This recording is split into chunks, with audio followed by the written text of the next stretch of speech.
For this video, I wanted to go over the EBR style of grading that you'll see in graphics and how to know what you're doing, how you're doing, and where to find your grading. EBR is evidence-based reporting. It measures the student's mastery of essential standards and targets for class. Basically, it's how well does a student understand the material in class. The purpose of EBR is to ensure that a student's grade is reflective of his or her learning based on the class expectations and goals. I love EBR because it lets us focus on growth and a desire to learn. It's not about the grade as much as the learning process. It gives us an accurate picture of the student's learning, so it focuses on where they are and where they can grow. And with that, we get a dialogue of what we can talk about, how the work looks and where they're showing evidence. Growth mindset is an important goal in education, and we want to think about our learning in those terms instead of a fixed mindset. It's not whether you're good at something or not, it's how you can be challenged and how you can grow, how feedback can help, and trying new things and taking risks in order to learn.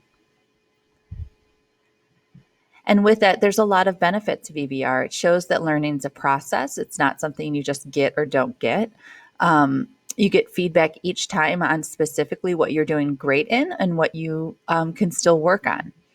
And that feedback is really important. And it corrects the unfair grading practices of averaging points. When we average points, you're always kind of, if you do something not as great in the beginning of the semester, for example, you're always kind of fighting that for the entire rest of the semester. And this doesn't work that way. So that's really cool. And this is just another idea of how we approach the learning process, where remediation is, how it's built into that process throughout the cycle. So you'll see in graphics that we're building on certain skills all semester. And so while you might do it the first time, you're going to grow and push yourself and do it better and better all semester as we add new skills and different approaches to the concept. And you can read this if you want. This is more about that kind of what happens when you average points and you're working in that point system, which we're not going to be doing. And so this is how it's going to look in graphics. You've got 4 standards that we are using from the National Art Standards: creating, connecting, responding, and presenting. And these are the specific standards we'll be focusing on for Graphics 1. You'll see these in gradebook in the categories of creating, presenting, responding, and connecting as those overall standards, or we call domains. You'll be assessed on a 4, 3, 2, 1 scale model. 3 is proficient. That means you're doing it. You're showing me that you understand it. 4 is that you're showing me you understand it with an advanced skill or a broader understanding. 2 means that you're not quite there. You might need more practice or support. And 1 means that it's very basic understanding or limited, and you might need to be retaught the material, or you need a lot more practice. When I calculate the final grades, they're done using these 4, 3, 2, 1 proficiency scale.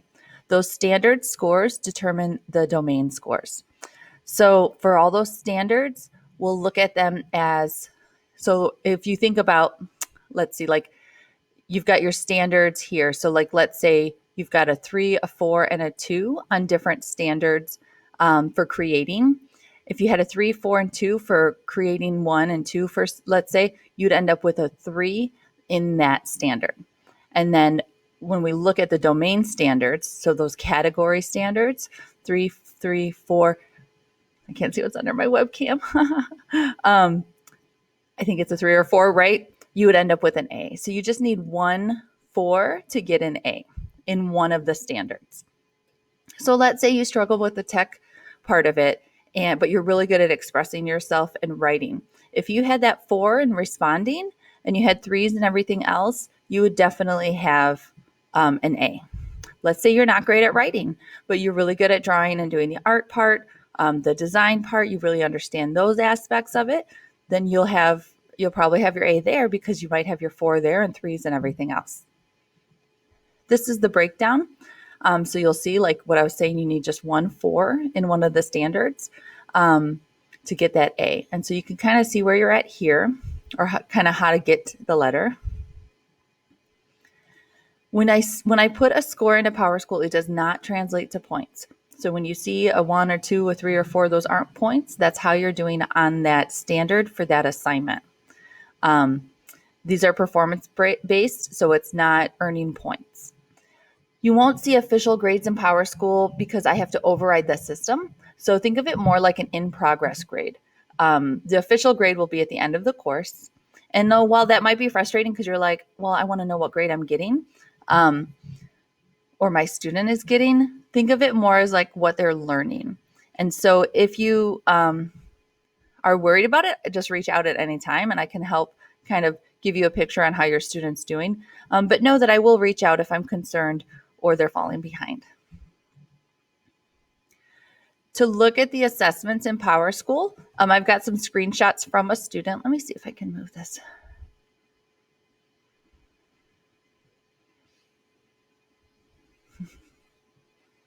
It'll make me a little smaller. Let's go back up.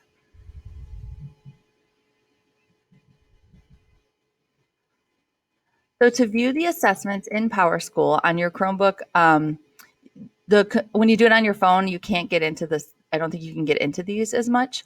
But once in your grades and attendance, click on the course grade. So click on the letter grade, and then it'll bring down the standards for each assignment. And so when you look at it here, you'll see, for example, this one says the project was the superhero mashup.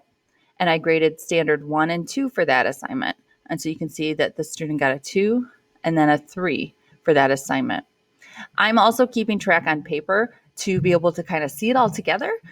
So I have it in a few places so I can make sure that when I'm looking at everything, I can see the big picture of how they're doing on each standard. You can also see that when you look into the assignments on PowerSchool, and you can see those standards and how you're doing. So like here, it'll say on creating standard 2, they're at a 3. And it'll show all the scores. So they've got a 2, a 3, a 2, a 3, and a 3.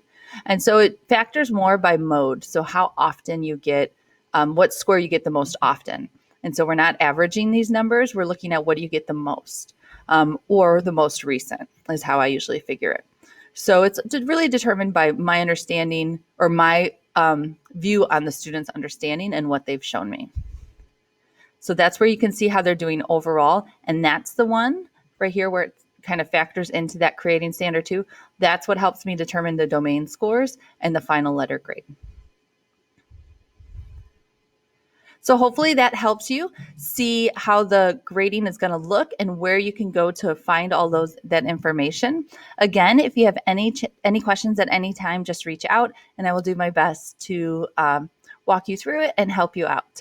If you ever have something missing or incomplete, I will tag it in PowerSchool. And remember that if you turn something in after I've graded it in PowerSchool, make sure you email me to let me know.